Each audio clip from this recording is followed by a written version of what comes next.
Marie font de temps en temps cette montée avec nous, pour le 8 décembre, dans l'après-midi. Et jamais on a eu de la pluie, hein, jamais. Des fois la pluie le matin ou la veille, mais jamais l'après-midi. Donc on monte l'après-midi.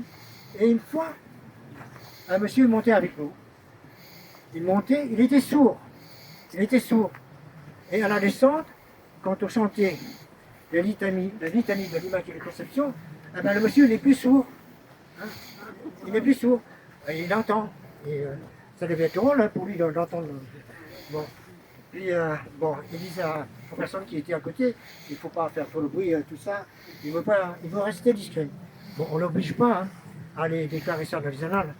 Bon, puis quand il repassait une fois, on lui sautait par-dessus, on lui dit qu'il faut aller inscrire ça. Non, on lui laisse en entière liberté. Mais voilà.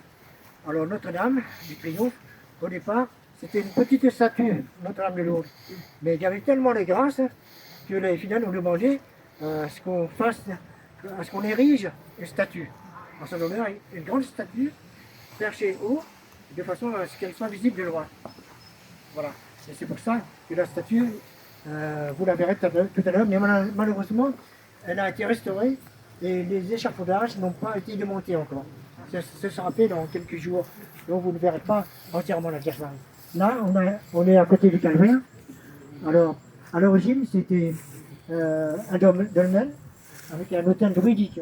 Il y avait un culte druidique. Mais ça a été christianisé, tout ça. Il n'y a plus de problème. Hein. Donc, il y a un calvaire. Attendez 2 petites secondes, parce que les gens voudraient se rapprocher. Oui. S'il vous plaît, vous rapprochez pour entendre le Père plus facilement.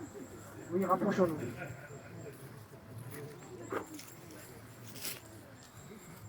Oui.